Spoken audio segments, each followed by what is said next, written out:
Hey guys, today we're diving into another truly horrifying case. If you want to support my channel, make sure to subscribe and stay active. It really helps me out. I'd be super grateful for that. Let's get started. When an adult suddenly stops responding, law enforcement usually doesn't rush to react. This is especially true when it comes to a woman who recently rented an apartment abroad and lives there alone. That's exactly what happened in this case. Anna Knezevich, a U.S. citizen, had temporarily moved to Madrid after 13 years of marriage. She wanted time to herself, to reflect, heal, and start fresh.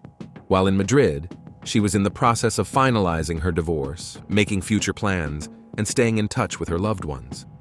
On February 2nd, Anna made her last known phone call. The very next day, messages began coming from her phone that immediately raised red flags. One of her close friends instantly noticed those texts weren't written by Anna. Anna Knezevich was born around 1983 in Montenegro into a family that held traditional Balkan values. Her early years were shaped by an environment where family, discipline, and upbringing played crucial roles in personal development. She grew up in a culture that emphasized respect for elders, education, and self-reliance.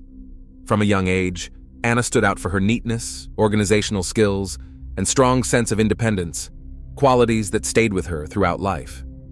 Later, Anna relocated to the United States and eventually became a U.S. citizen. There is limited public information about her early years in America, but it's clear she adapted quickly. Life in the U.S. brought her new opportunities for both career advancement and personal growth. She became fluent in English, developed her professional skills, and gradually integrated into her local community. Anna always placed a high value on education and personal development. She avoided the spotlight, preferring a quiet and unobtrusive lifestyle. In the early 2010s, Anna met David Knezevich in Fort Lauderdale, Florida. Their relationship developed quickly, and before long, they moved in together and officially tied the knot. Over time, their partnership expanded beyond their personal lives. They also became business partners. Together, they founded a company that specialized in tech support and IT solutions. David handled the technical side, while Anna, according to those who knew them, managed organization and long-term planning. Later on, the couple began investing in real estate, purchasing properties across Florida.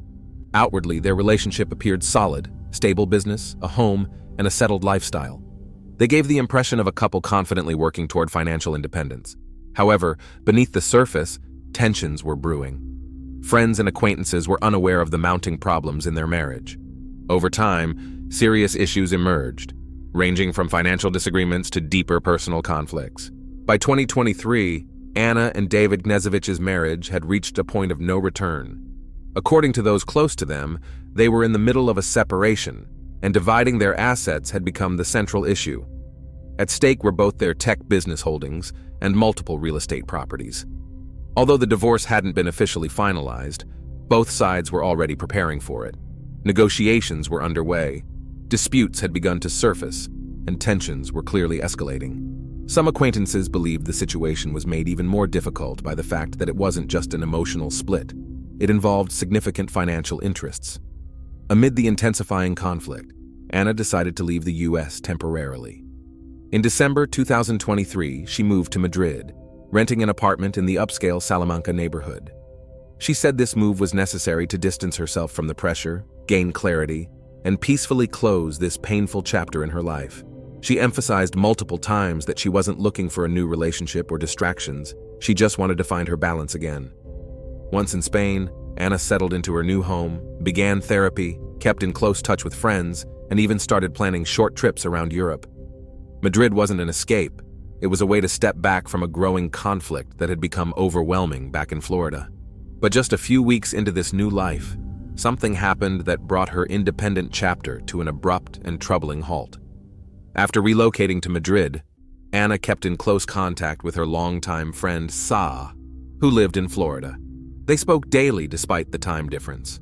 The two had been close for years, often traveling together. Sa was someone Anna trusted deeply. She regularly shared her thoughts, feelings, and details of her day-to-day life. Their text exchanges showed that Anna was open and communicative about her adjustment to life in Spain. In mid-January 2024, the two of them traveled to Austria. After returning, they made plans to reunite again in Madrid. Saya was scheduled to fly there on February 8th. Before that, on February 5th, Anna had planned a short trip to Barcelona with another friend. Tickets were already booked. This wasn't just a getaway. Anna and her friend planned to attend a conference there. She had discussed the itinerary in advance and spoke enthusiastically about the upcoming trip. On the evening of February 2nd, Anna had a phone call with Sa. It was around 8:30 p.m. local time. They spoke for over an hour. Anna said she planned to stay home that night. She had no intention of going out. She sounded calm and talked about her day. Simple things like errands and household chores. Their conversation ended around 10 p.m. That's the last confirmed time Anna was known to be alive and in contact with anyone. The next morning, on February 3rd, Sa received an unusual text from Anna's number. It read, "I met an amazing man. He has a summer house about 2 hours from Madrid. We're going there. Signal might be weak. I'll call you when I get back." Later, another message followed. "After my therapy session yesterday, I went for a walk. He approached me on the street. We instantly connected. I've never felt anything like this." Tio Sa, the messages didn't feel right. She knew Anna well. She was cautious by nature and would never leave town with a stranger without giving someone a heads up. Sa replied right away, but no further messages came. Repeated calls went unanswered. At first, Sa tried to convince herself that Anna might really be in an area with poor signal, but as time passed, her concern turned into growing alarm. That same day, another friend of Anna's received similar messages. This friend communicated with her in Spanish, but the wording of the texts felt off. They were written in a flat tone, filled with phrases that didn't reflect Anna's usual voice. The oddest part was the dialect, something distinctly uncharacteristic of Anna. According to Anna's brother, the text seemed like it had originally been written in another language and then run through an automatic translator. That theory made sense. The message read awkwardly and came across as strangely formal, which deeply unsettled him. Both recipients, Sa and the Spanish-speaking friend, quickly realized that Anna had not written those messages herself. They compared them to past conversations and noticed the difference immediately. Anna's real texts were lively, filled with her unique expressions, none of which appeared here. And beyond the style, the story and the messages didn't line up at all with her recent behavior. The following day, Sa began trying every possible way to reach Anna. She contacted mutual friends, used apps to attempt location tracking, and even called hospitals. Nothing worked. Anna's phone remained on, but she never picked up. After receiving the troubling messages from Anna Knezevich's phone, Sa reached out to the Madrid police right away. She explained that this was completely out of character for her friend. Communication had suddenly stopped, and the texts were in a tone Anna would never use. But local authorities didn't take any immediate action. From their perspective, Anna was an adult woman who had every right to make her own choices, including leaving town without informing others. Officially, her disappearance wasn't considered suspicious. Police said they couldn't launch an investigation without proof that Anna was missing against her will. The strange texts and her silence weren't, in their view, enough. The only concrete marker they were willing to acknowledge was February 5th, the date Anna had tickets to travel to Barcelona. Authorities stated that if she failed to show up at the station or make contact by then, her absence would be treated as a formal missing persons case.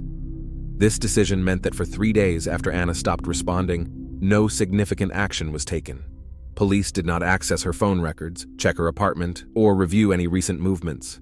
During that time, Anna's friends did everything they could on their own, calling her repeatedly, texting, and reaching out to contacts in Madrid. All efforts failed. Appeals to law enforcement were also ineffective. The situation continued to be viewed as a private matter. On February 5th, Anna failed to show up at the train station. None of her phones were responding. Only then did the authorities officially declare her a missing person. That same day, a request was submitted to the court for a warrant to access her apartment and phone records. But the request hit a legal roadblock. The judge denied it, citing the absence of any visible signs of a crime at the property. There were no indications of forced entry, loud disturbances, or evidence of aggressive behavior. Legally, there was no justification to authorize a search or access her private data. Days later, when law enforcement finally entered Anna's apartment, they discovered the door was locked from the outside. Inside, everything appeared untouched. Her belongings were neatly in place, there were no signs of a struggle, and nothing of value was missing. Yet her absence in an undisturbed home raised serious concerns. It suggested that either she left voluntarily and never returned, or someone led her out without any sign of forced entry. Anna's brother, Philip, maintained close contact with Spanish authorities, but noted that international coordination was complicated. He told reporters that investigators in Madrid didn't speak English fluently, and that U.S. officials hadn't yet provided substantial support. He also voiced concern about the lack of communication between Spanish police, the FBI, and the U.S. consulate, even though this involved a U.S. citizen disappearing under mysterious circumstances on foreign soil. The first few days following Anna's disappearance were critically mishandled. This was a crucial window, when fresh evidence could have been collected, neighbors interviewed, and phone pings or camera footage reviewed. But instead, precious time was lost waiting. The assumption that Anna had left voluntarily stalled any swift response, delays that may have altered the direction of the investigation. On the fourth day after Anna Knezevich vanished, staff at her residential complex gave police information that changed the entire course of the case. It concerned events from the night of February 2nd, the last time Anna had been in contact. A building administrator reported that several surveillance cameras at the entrance and along the building's facade had been disabled. This happened around 9:30 p.m., about 30 minutes before Anna stopped responding to her friend. When reviewing the recordings, security personnel noticed the camera lenses had been deliberately obscured. Footage captured an individual dressed in dark clothing and wearing a motorcycle helmet.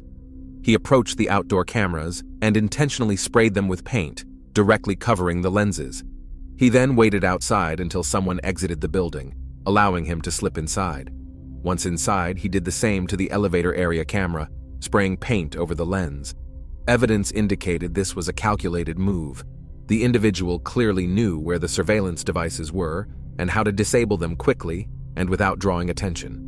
The building's staff confirmed that the security systems had been tampered with. Copies of the footage were handed over to Spanish investigators. It became the first visual evidence suggesting outside interference may have occurred. However, due to the helmet and dark outfit, identifying the person on video was impossible. His face was fully covered, and his body type didn't provide enough information for a clear identification. Still, forensic experts noted several key details. The person's eyes, a portion of the forehead, and the brow line were briefly visible. Investigators believed the individual had planned this carefully. He brought spray paint and wore gear designed to avoid leaving behind any trace. His appearance on camera aligned precisely with the timeline of Anna's disappearance, deepening suspicions. The fact that the building's surveillance system was targeted and that specific cameras were disabled suggested the individual knew the layout of the premises. It ruled out the possibility of a random act. This wasn't impulsive. It was organized, deliberate, and deeply concerning. Further analysis revealed that the exterior camera had been spray painted in about 30 seconds. The interior one was disabled even faster. Every move was deliberate and confident. At no point did the individual hesitate or look around. This led investigators to believe he knew in advance how long it would take and acted with precision. A few days later, a staff member from the building confirmed that this man appeared on camera just as residents were leaving the premises. He used the opportunity to slip inside, indicating he didn't have authorized access. No keycard, no entry code, which meant he wasn't listed as a resident. His path was direct, from the entrance straight to the camera near the elevator, with no stops or detours. The footage drew immediate attention, not just from law enforcement, but from Anna's friends as well. Sa, who had by then arrived in Madrid, shared the video with journalists. That marked the start of the case gaining public attention. Media outlets began speculating that the man in the helmet could be directly connected to Anna's disappearance. Yet his identity and motive remained a mystery. After an image from the surveillance footage was released, the FBI launched its own analysis. They explained that even low-resolution footage could be broken down to match visual fragments with their databases. They focused on key facial features still visible despite the helmet, particularly the shape of the eyes, the space between the brows, the brow ridges, and upper face structure. These areas can remain identifiable even with partial concealment. Public interest in the footage grew stronger when it emerged that the paint used to disable the cameras matched a specific brand, one that would later reappear in other parts of the investigation. This detail was not immediately released, but investigators noted that the spray can in question matched both the type and packaging seen in surveillance video from a store. At that store, Security footage captured a man who resembled the figure from Anna's building buying the same kind of spray can. After Anna stopped responding to messages and calls, her friend Sa contacted Anna's husband, David Knezevich.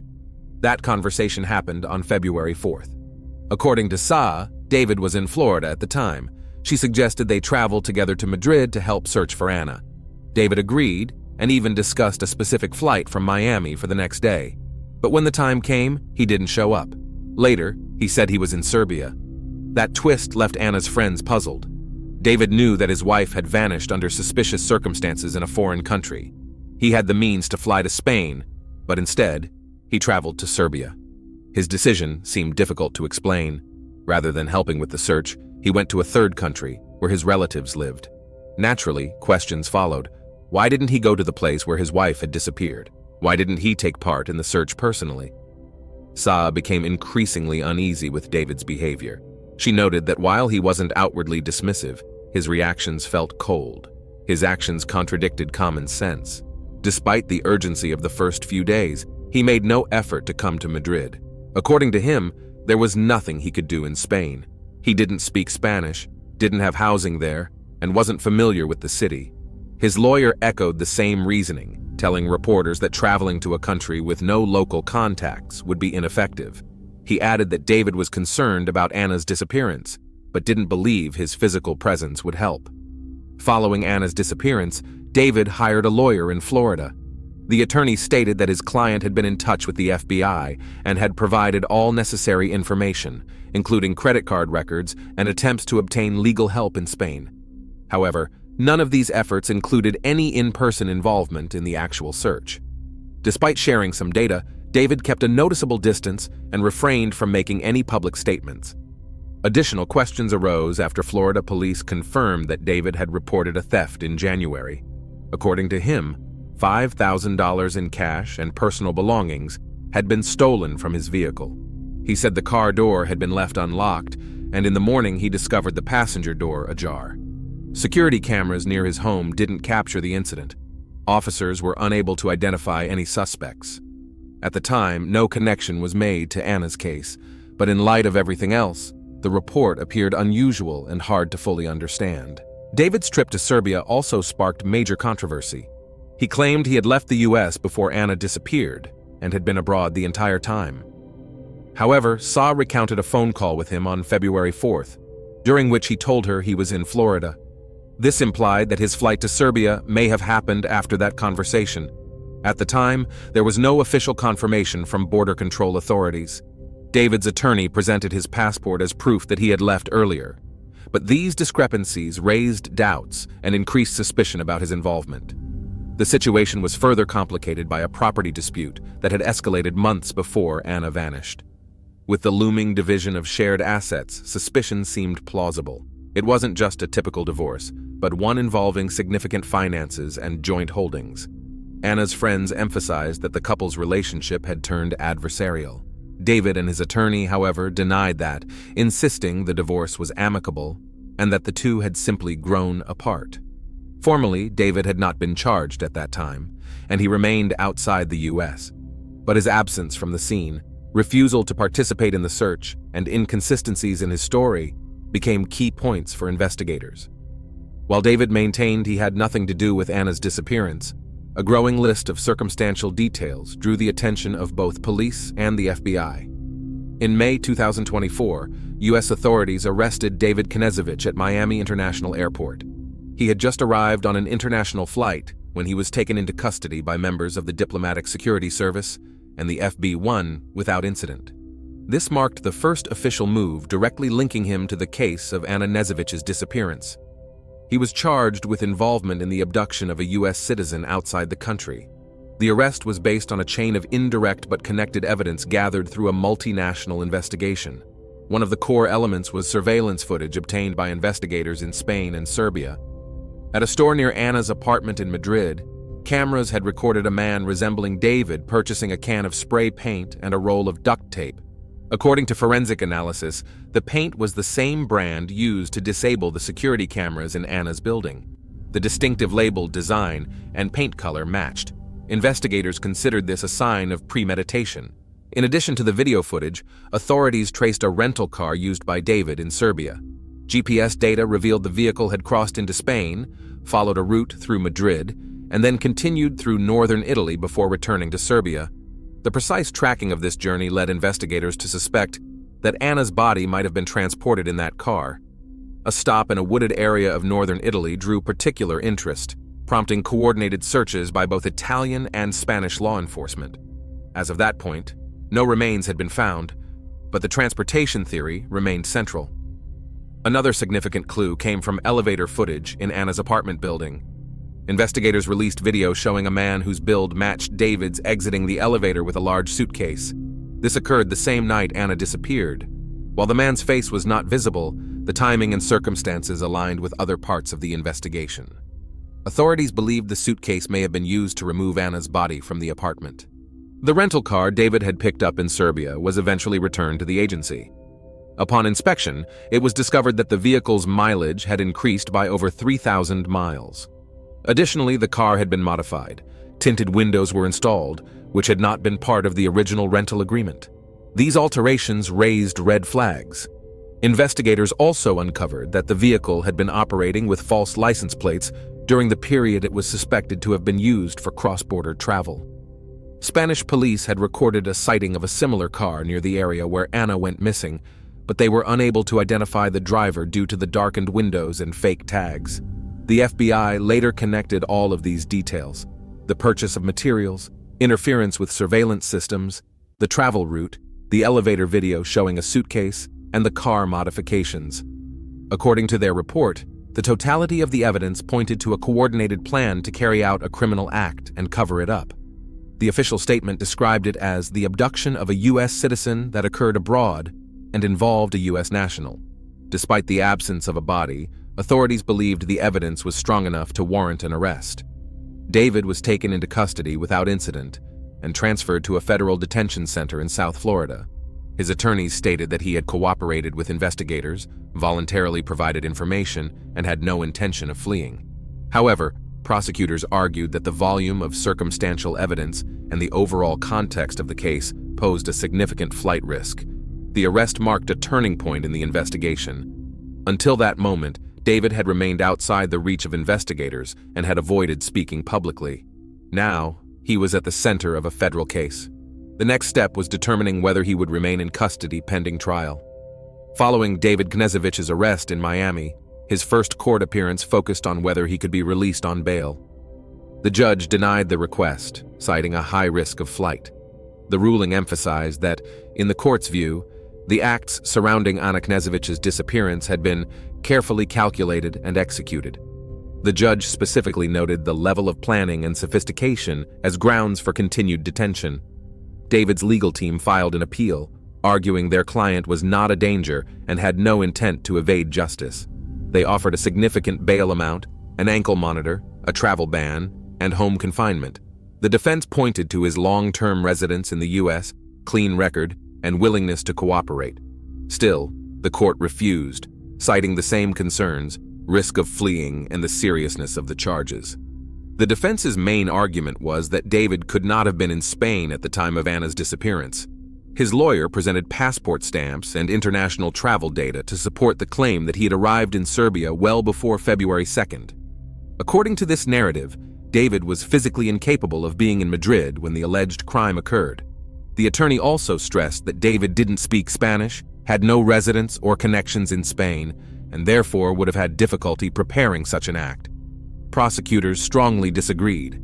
They argued that the evidence pointed to a meticulously planned offense. They highlighted the fact that David's travels across Europe aligned closely with the timeline of Anna's disappearance. The case included data from the rental car's route, the purchase of specific items, and other actions that suggested premeditation. While there was no direct evidence, the prosecution maintained that the weight of circumstantial proof indicated his involvement. To support the prosecution's case, the court was presented with message transcripts, surveillance footage, phone records, and behavioral analysis of the suspect. It was emphasized that certain actions taken by David Knezevich couldn't have been coincidental.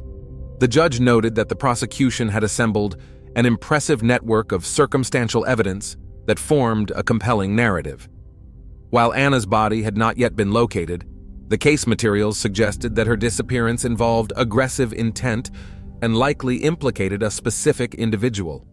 In response to the defense's argument that the evidence was insufficient, the judge reminded both parties that the standard for bail is not beyond a reasonable doubt, but rather preponderance of the evidence.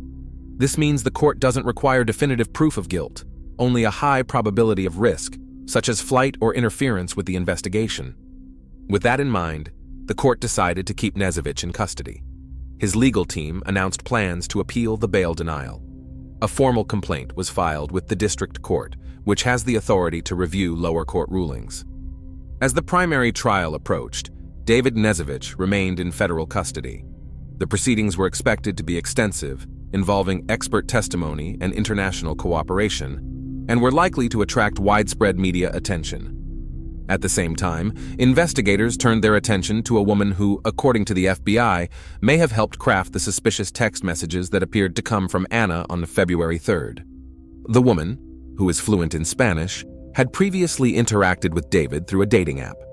The texts sent from Anna's phone were written in Spanish in a style uncharacteristic of her. Her close friends immediately noted that the wording resembled a machine translation. This theory was later supported by linguistic forensic analysis. The defense continued to argue that there was no direct evidence linking David to the crime. His attorneys pointed out that no one had seen him at Anna's apartment, and that there was no proof of contact between them on the day she disappeared. They also questioned the reliability of the surveillance footage, showing a man with a suitcase, arguing that the figure could be someone else, and that partial physical resemblance was not definitive. Furthermore, they stressed that there had been no official confirmation of Anna's death through forensic evidence. In April 2025, news broke that David Knezevich, the man charged with the abduction and presumed death of his wife, Anna Knezevich, had been found deceased in his cell at a federal detention center in Miami. According to his attorneys, he had taken his own life. No note was found. At the time of his death, Knezevich was being held without bail, awaiting trial. After the news, Anna's family expressed deep sorrow and frustration. The trial never happened, and Anna's whereabouts remain unknown. Her loved ones believe that David took to the grave the answers to what truly happened the night she vanished. Thanks for watching, everyone. Your support means a lot to me, and you can help my channel grow by hitting that like button, dropping a comment, and sharing this video. Your engagement really makes a difference. See you soon.